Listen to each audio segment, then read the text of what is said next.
हाँ, प्रेमल उदानी, chairman AMHSSC। आज का वर्कशॉप का थीम क्या है सर? क्या जरूरत आज पड़ी है कि सबको एक दृष्टिकोण मंच पर लाएं? जैसे कि आपको पता है, कृषि क्षेत्र के बाद मैक्सिमम एम्प्लॉयमेंट व्यवसाय हमारी इंडस्ट्री अपैरल, होम और मेडअप्स देती है। अभी आपको ये भी पता है कि गवर्नमेंट ने बड़े फ्री ट्रेड एग्रीमेंट साइन किए हैं, जिससे कंट्री का बहुत फायदा हो सकता है एक्सपोर्ट सेक्टर में। पर ये सबके लिए चाहिए हमें ट्रेन्ड वर्कर्स, और हमारी काउंसिल इंडिया में सबसे लार्जेस्ट स्किल काउंसिल है जो वर्कर को ट्रेनिंग देती है। पिछले 13 साल में करीबन 37 लाख 37 लाख वर्कर्स को ट्रेन किया है, और अगर हमें ये सब अपॉर्चुनिटी का फायदा उठाना है तो बहुत लाखों वर्कर्स की और ट्रेनिंग की जरूरत है। तो ये इंडस्ट्री इंटरैक्शन में हमारे जो यहाँ के नोएडा NCR एरिया के जो एक्सपोर्टर हैं, उनसे विचार विमर्श हो रहा है कि उनकी क्या जरूरतें हैं, तो उस हिसाब से हम उनको लेबर सप्लाई कर सके। 2047 के सपने की बात की जा रही है, विकसित भारत की बात की जा रही है, तो आपकी इंडस्ट्री किस तरीके से भारत का किस तरीके से आगे लेकर चलेगी? जैसे जैसे हम वर्कर को ज्यादा ट्रेनिंग देंगे तो वो नॉर्मल वर्कर से स्किल्ड वर्कर बन जाएगा।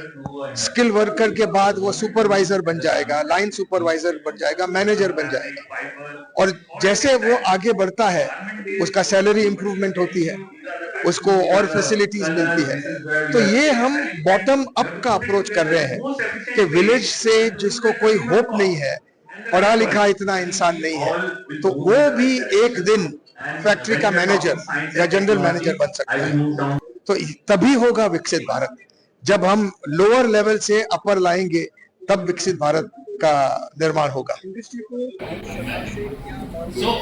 the only issue is people are available, everybody knows, but are they ready to come to our industry? फिलहाल तो क्या है कि वर्कर अवेलेबिलिटी में थोड़ा हमें दिक्कत ये आ रही है कि वर्कर सब हैं नॉर्थ ईस्ट में, और फैक्ट्रियां लगी हुई है NCR में, साउथ इंडिया में, वेस्ट इंडिया में। तो ये जो वर्कर आते हैं उनको अगर अच्छा हाउसिंग दिया जाए, हाउसिंग का मतलब है कि अच्छी अच्छी मॉडर्न हॉस्टल जहाँ पे 1000-2000 वर्कर रह सके, और हम इंडस्ट्री प्राइवेट पब्लिक पार्टनरशिप चाहते हैं। गवर्नमेंट पहले ये हॉस्टल्स बनाए और इंडस्ट्री फिर सपोज हमको 300 वर्कर चाहिए तो हम तो वो 300 वर्कर को वो वहाँ हॉस्टल में रखेंगे और उनका पूरा जो खर्चा है वो हम बेयर करेंगे। तो तभी होगा कि हम ज्यादा से ज्यादा वर्कर को ला सके जो प्रोडक्शन सेक्टर है, क्योंकि इंडस्ट्री को प्रोडक्शन सेंटर के पास ले जाना ज्यादा डिफिकल्ट है। वर्कर को अगर हम ला सकते हैं तो एग्जिस्टिंग इंफ्रास्ट्रक्चर में हम ज्यादा बड़ा काम कर सकते हैं। Thank you. या मैडम सिंह की बात और मैं NHTC में chief programme officer.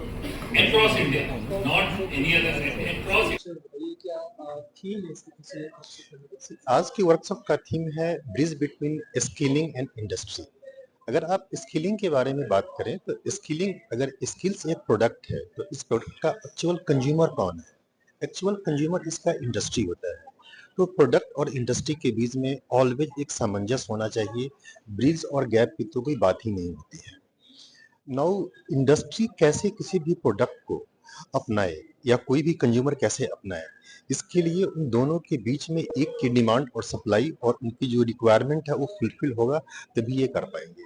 Industry work force के साथ में अपने प्रोडक्टिविटी को बढ़ाता है जो उसके प्रॉफिट में काम आता है। अगर आज के डेट में जो भी हमारे स्किल्ड वर्क फोर्स है, इन स्किल्ड वर्क फोर्स को अगर हम उसको अभी जो एक पहले कॉम्पिटेंसी के ऊपर में मेजर कर रहे थे कि यानी ये व्यक्ति ये काम कर सकता है या नहीं कर सकता है, अगर इसे प्रोफिशिएंसी मेजर करे, अगर कोई ये व्यक्ति काम करता है तो ये कितना अधिक कैपेबल है, किस डिग्री की कैपेबिलिटी इसमें है और ये कंपनी के प्रोडक्टिविटी को कितना आगे बढ़ाएगा, तो डायरेक्टली ये लिंक करेगा उस इंडस्ट्री के प्रॉफिटेबिलिटी को। और अगर इंडस्ट्री को प्रॉफिट होगा तो उस प्रॉफिट को शेयर करने में इंडस्ट्री कभी भी पीछे नहीं हटती है और अकॉर्डिंगली वर्क फोर्स के ऊपर में इधर सैलरी और किसी इंसेंटिव के रूप में वो पैसे को दे सकते हैं। और जब किसी भी स्किल्ड वर्क फोर्स को पैसे मिलेंगे तो ऑटोमेटिकली वर्क फोर्स इस एरिया में अट्रैक्ट होगा। तो मेरा ये कहना है कि अभी जो हम लोग जहाँ पे कॉम्पिटेंसी बेस्ड के ऊपर में काम कर रहे हैं, इस कॉम्पिटेंसी बेस्ड से प्रोफिशिएंसी बेस्ड के ऊपर में धीरे से मूव करेंगे तो ये प्रॉब्लम बहुत हद तक सॉल्व हो जाएगा। अगर देखा जाए कि इलेक्शन है भारत सरकार के साथ किस तरीके से लड़ाई रहेगा, आपका गठबंधन कैसे रहेगा, और आने वाले 2047 का भविष्य की बात की जा रही है, तो उसमें कितना सहयोग रहेगा इंडस्ट्री से?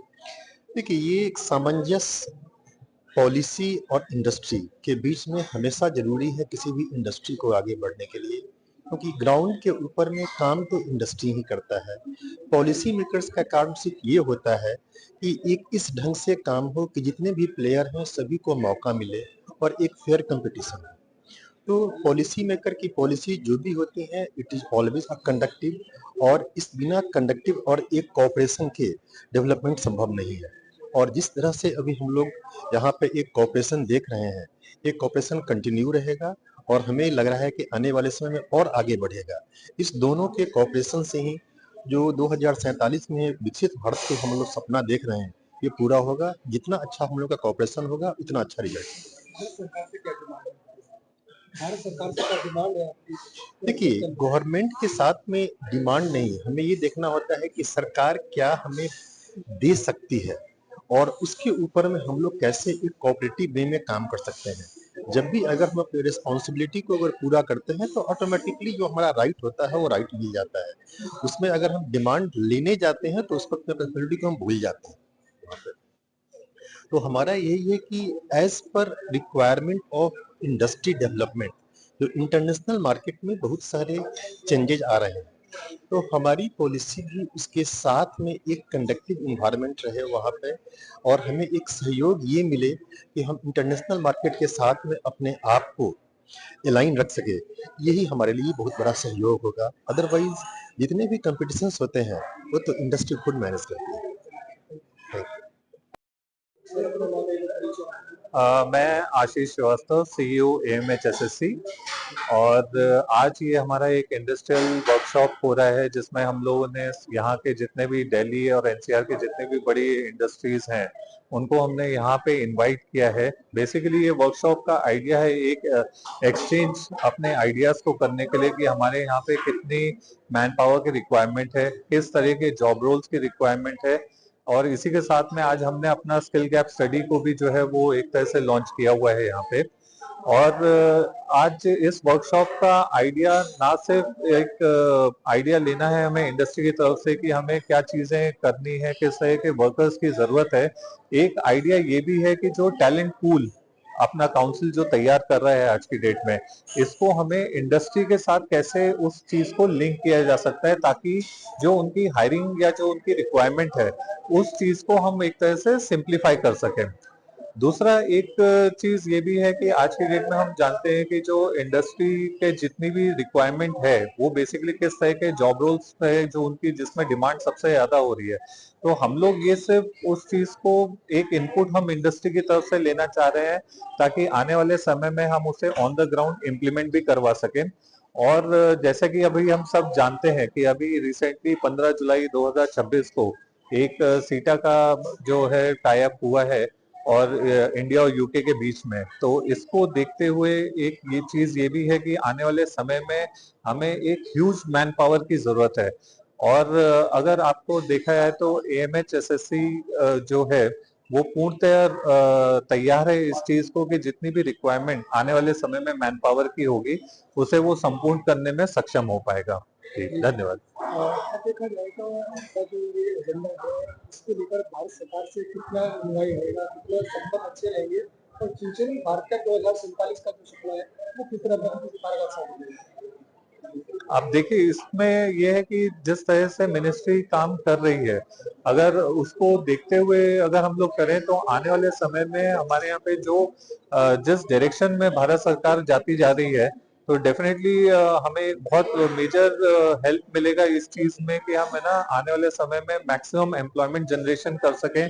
और अगर हमें सरकार की तरफ से फायदा मिलता है इस स्किलिंग एक्टिविटी को और ऊपर ले जाने के लिए, तो मैं श्योर हूँ इस बात के लिए कि हम लोग एज अ काउंसिल इस चीज में हम बहुत अच्छे तरीके से कारगर हो पाएंगे। सर, तो अभी हाल ही 15 जुलाई को सीटा